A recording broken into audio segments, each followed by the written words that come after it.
காலையில் 4:30 மணி எழும்பியாச்சு. எழும்பினதுமே கோலம் போடலாம் அப்படின்னு கோலம் போட்டாச்சு.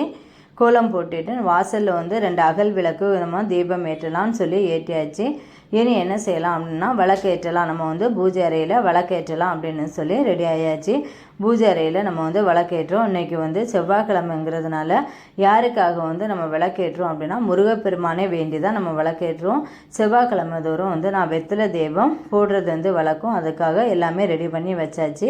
இப்போ வெத்தலை தீபம் வந்து போடணும்னா 6 வெத்தலை எடுத்துக்கணும். அதை நல்லா சுத்தம் பண்ணி வச்சுக்கணும்.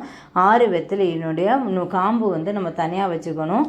அதே மாதிரி இந்த 6 வெத்தலையிலையும் நம்ம சந்தன குங்குமம் பொட்டு வச்சுக்கணும். பொட்டு வச்சுட்டு ஒரு அகல் விளக்கில் நெய் விட்டு நம்ம சென்டரில் வந்து வச்சுக்கணும். சென்டர் நடுவில் வச்சுட்டு நம்ம வந்து 6 விளக்கும் ஏற்றலாம். இல்லை அப்படின்னா ஒரு விளக்கும் வந்து நம்ம ஏற்றலாம்.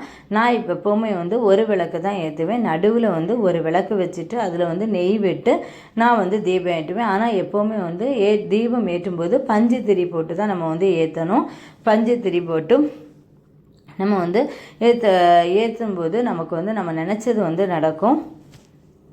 இப்போ நான் வந்து விளக்கெல்லாம் வந்து ஏற்றுறதுக்கு வந்து ரெடி பண்ணியாச்சு.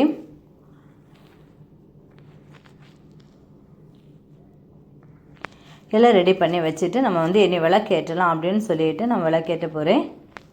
விளக்கேற்றியாச்சு. இப்போ வந்து நம்ம வந்து விளக்கேற்றிட்டு நம்ம வந்து என்ன வேண்டுதல் வைக்கிறோமோ அதை வந்து முருகப்பெருமானிடம் வச்சோம் அப்படின்னா நம்ம நினச்ச காரியங்கள் வந்து கைகூடும் என்கிறது வந்து நம்முடைய நம்பிக்கைன்னு சொல்லுவாங்க. ஆனால் இது நம்பிக்கை இல்லை, நான் 100% இல்லை 200% கண்டிப்பாக வந்து இது நடக்கும்.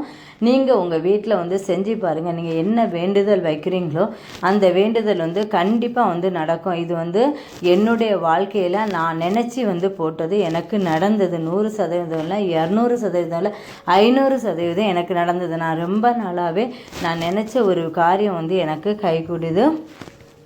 இதை நினச்சி தான் நான் வந்து என்னுடைய வீட்டில் வந்து நான் போட்டேன். இது வந்து எனக்கு ரொம்பவே கைகூடுச்சு. நான் இன்றைக்கும் வந்து நான் மறக்க மாட்டேன். அந்த அளவுக்கு எனக்கு முருகப்பெருமான் வந்து செஞ்சுருக்கார். நான் வந்து வாழ்க்கையிலே வந்து ஒரு மறக்க முடியாத ஒரு அனுபவம்னா இது வந்து நான் எதுக்குமே வந்து நான் நம்புறது கிடையாது. ஆனால் வந்து இந்த செஞ்சதுக்கு அப்புறம் வந்து எனக்கு 200% எனக்கு நடந்தது. நீங்களும் உங்கள் வாழ்க்கையில் வந்து ஏதாவது நடக்கணும் வேண்டுதல் வச்சுருந்தீங்கன்னா கண்டிப்பாக நீங்கள் இதை நினச்சி நம்பிக்கையோடு வந்து போடுங்க, உங்களுக்கும் நடக்கும்.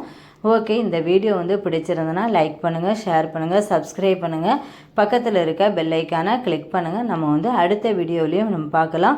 என்ன நடந்துங்கிறத நான் அடுத்த வீடியோவில் நான் உங்களுக்கு கண்டிப்பாக நான் வந்து உங்களுக்கு ஷேர் பண்ணுறேன். 100% இல்லை 200% 500% நான் உண்மையிலே சொல்கிறேன். இது வந்து நடந்தது. உங்கள் வீட்டிலே நீங்கள் நம்பிக்கையோடு இந்த விளக்கு